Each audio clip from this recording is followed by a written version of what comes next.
Hello दोस्तों, उत्तराखंड पे YouTube channel में आपका स्वागत। सो गाइस, वीडियो में हम बात करेंगे दो बहुत ही ज्यादा popular German shepherd versus Labrador retriever के बारे में।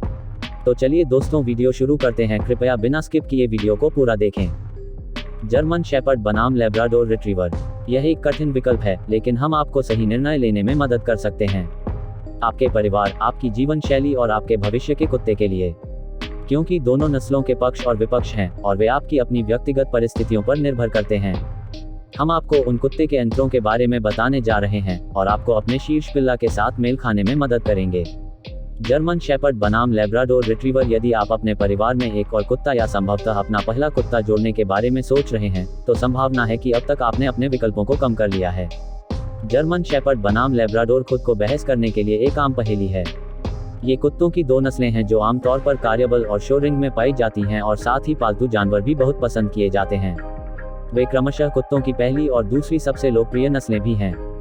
हालांकि ये नस्लें दुनिया भर के कई घरों में पाई जाती हैं, लेकिन दोनों के बीच कुछ बहुत बड़े अंतर हैं।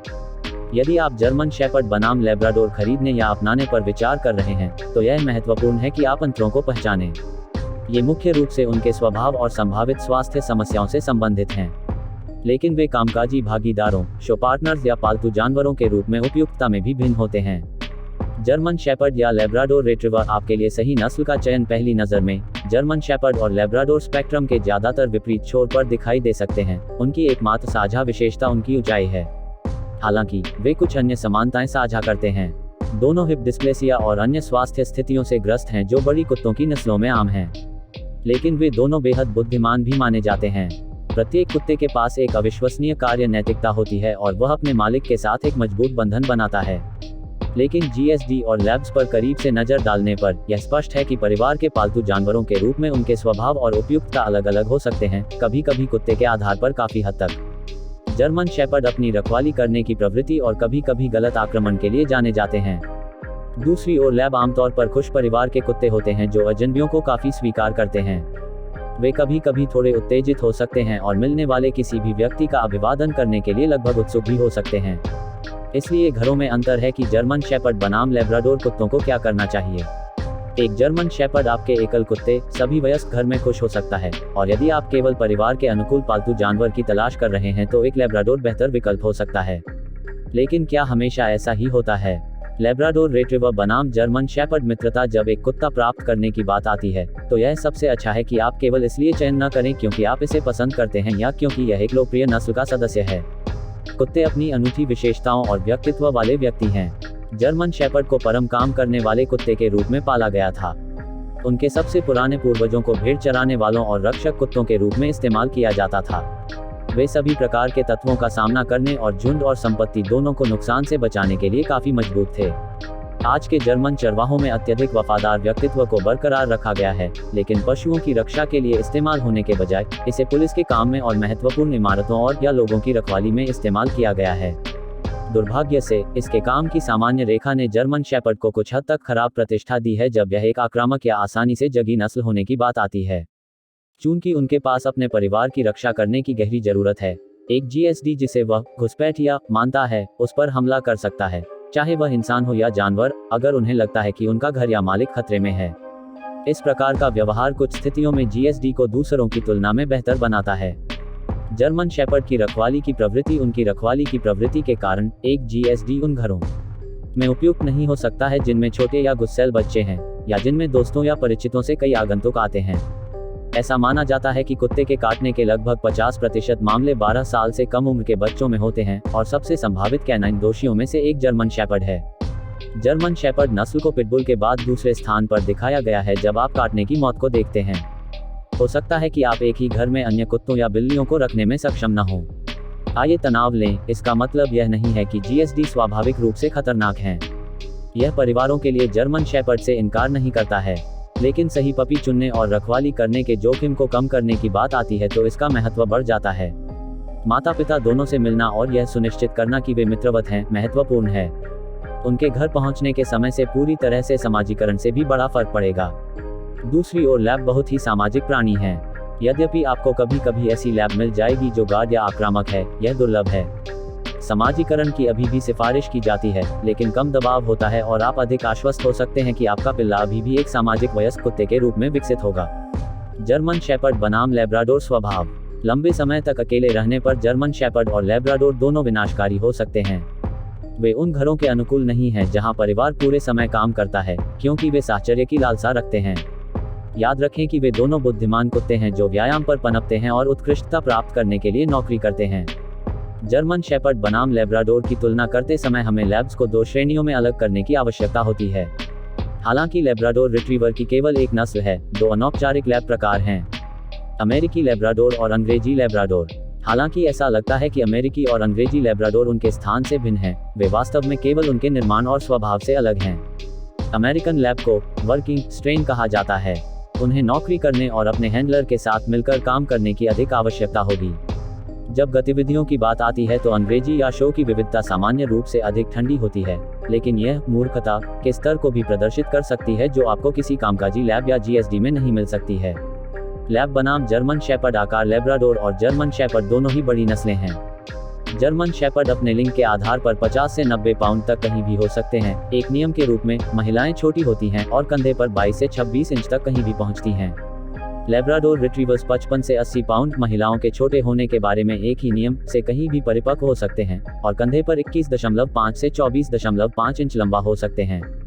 जैसा कि हमने पिछले खंड में उल्लेख किया है, अंग्रेजी लैब्राडोर अमेरिकी लैब्राडोर की तुलना में भारी और अक्सर छोटे कुत्ते होते हैं। जर्मन शेपर्ड बनाम लैब कोट। लैब्राडोर और जीएसडी दोनों में डबल कोट होते हैं, एक नर्म अंडरकोट जो एक मोटे शीर्ष कोट के नीचे होता है। लेकिन जब जर्मन शेपर्ड बनाम लैब्राडोर कोट रंगों की बात आती है तो बड़ा अंतर होता है। प्रयोगशालाएं 3 रंगों में आती हैं, भूरा, चॉकलेट, काला या पीला। हालांकि ये कई रंगों में दिखाई देते हैं, लेकिन ये सभी ठोस होते हैं। जर्मन चरवाहों के कोट के साथ साथ सादे कोट भी होते हैं और ये अलग अलग लंबाई में आते हैं। सभी लैब्राडोर के पास एक छोटा और मोटा कोट होता है, जबकि जर्मन शेपर्ड के पास छोटा या लंबा कोट होता है। यदि आप नाटकीय फर की तलाश कर रहे हैं तो एक लंबे बालों वाला जर्मन शेपर्ड शायद आपकी गली में और अधिक होने वाला है, लेकिन उसे और अधिक संवारने की भी आवश्यकता होगी। लैब्राडोर डॉग बनाम जर्मन शेपर्ड की देखभाल और शेडिंग। लैब और जीएसडी के डबल कोट के लिए कम से कम साप्ताहिक ब्रशिंग की आवश्यकता होती है। शेडिंग सीजन के दौरान लैब्राडोर्स को सप्ताह में 2 बार ब्रश करने की आवश्यकता हो सकती है या इससे भी ज्यादा, लेकिन जर्मन शेपर्ड के लंबे और झबरा कोट को हर हफ्ते पीक शेडिंग के दौरान कई बार संवारने की आवश्यकता होगी। लंबे बालों वाले जीएसडी को और भी अधिक काम और रखरखाव की आवश्यकता होगी। कोई भी कुत्ता उन घरों के लिए अच्छा नहीं है जो कभी कभी फर उड़ने पर आपत्ति जताते हैं। जर्मन शेपर्ड बनाम लैब्राडोर। स्वास्थ्य समस्याएं। प्योरब्रेड कुत्तों के रूप में लैब्राडोर रिट्रीवर्स और जर्मन शेपर्ड दोनों में सामान्य कैनाइन बीमारियों के विकसित होने का खतरा बढ़ सकता है। इनमें हिप डिस्प्लेसिया, नेत्र रोग, एलर्जी और त्वचा की जलन आदि शामिल हैं। दुर्भाग्य से जर्मन शेपर्ड और लैब्राडोर रिट्रीवर्स दोनों कूल्हे और कोहनी डिस्प्लेसिया से ग्रस्त हैं। उनकी रीढ़ की हड्डी और श्रोणि संरचना से संबंधित जीएसडी के साथ एक अन्य प्रमुख मुद्दा अपक्षयी माइलोपैथी या हिंद पैरों का पक्षाघात है। बनाना बैक, एक ढलान वाली शीर्ष रेखा संरचना जो उन्हें अपने हिंद पैरों के साथ खड़े होने के लिए मजबूर करती है, के साथ चरवाहे इस स्थिति को विकसित करना चाहते हैं। हिप डिस्प्लेसिया के अलावा लैब्राडोर भी मोटापे से ग्रस्त हैं, जो तेजी से नहीं बढ़ने पर कूल्हे और या कोहनी डिस्प्लेसिया की शुरुआत में बढ़ जाता है। वे प्रगतिशील रेटिना एट्रोफी PRA भी विकसित कर सकते हैं, अन्यथा क्रमिक दृष्टि हानि के रूप में जाना जाता है। आप जो भी कुत्ता चुनते हैं, आपको एक ब्रीडर खोजने की आवश्यकता होगी जो उनके स्टॉक का स्वास्थ्य परीक्षण करता है। ब्लैक लैब बनाम German shepherd. Intelligence. German shepherd और लैब्राडोर दोनों ही अत्यधिक बुद्धिमान और आसानी से प्रशिक्षित कुत्ते हैं। शो रिंग या कार्यबल में या तो कुत्ता एक अद्भुत साथी बना देगा। कामकाजी तनाव की प्रयोगशालाओं को प्रशिक्षित करना और भी आसान हो सकता है, विशेषकर यदि आप उनकी पुनर्प्राप्ति प्रवृत्ति का उपयोग करना चाहते हैं। उनके शिकार, प्रजनन और उनके मालिक को खुश करने की इच्छा के लिए धन्यवाद। यह उत्सुकता और उनकी गहरी नाक उन्हें विशेष रूप से उत्कृष्ट सेवा कुत्ते बनाती है। जर्मन शेपर्ड के इतिहास के कारण उसकी सहजता और सहज प्रशिक्षण क्षमता उसे किसी ऐसे व्यक्ति के लिए इच्छुक और सक्षम साथी बनाती है जो शो या काम करने वाले कुत्ते की तलाश में है। जैसा कि हमने इस लेख में पहले उल्लेख किया है, अपने गुरु के प्रति उनकी भक्ति पौराणिक है। वे अपने स्वामी को खुश करने और उसकी रक्षा करने के लिए अथक प्रयास करेंगे। संक्षेप में, जहां तक और प्रशिक्षण क्षमता का संबंध है, आप लैब्राडोर या जर्मन शेपर्ड के साथ वास्तव में गलत नहीं हो सकते हैं। जर्मन शेपर्ड या लैब्राडोर कौन सा सबसे अच्छा है? बड़े कुत्तों के रूप में जर्मन शेपर्ड और लैब्राडोर दोनों को चुनौती देना काफी चुनौतीपूर्ण हो सकता है, खासकर यदि आप एक नए कुत्ते के मालिक बनने जा रहे हैं या यदि आप नस्ल के लिए नए हैं। जर्मन शेपर्ड काम करने वाले कुत्ते हैं जो वफादारी को हल्के में नहीं लेते हैं।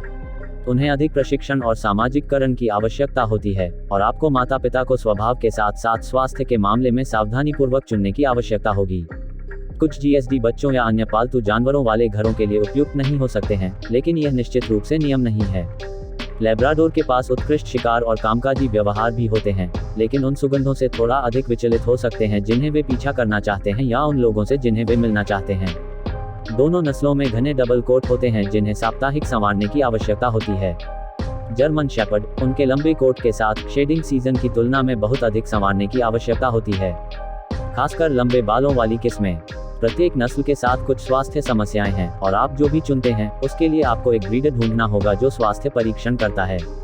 अंत में, चूंकि लैब्स और शेपर्ड दोनों सक्रिय नस्लें हैं, दोनों को खेलने और आत्मा अभ्यास के लिए जगह की आवश्यकता होगी। खुली जगह प्रदान करने से आपके दूर रहने पर उन्हें व्यस्त रखने में मदद मिल सकती है, और जब आप घर पर हों तो आप उनके साथ खेलने और बातचीत करने का आनंद ले सकते हैं। मेरे YouTube चैनल की सदस्यता लेने के लिए कृपया सब्सक्राइब, लाइक और साथ में बेल आइकन जरूर दबाएं। धन्यवाद।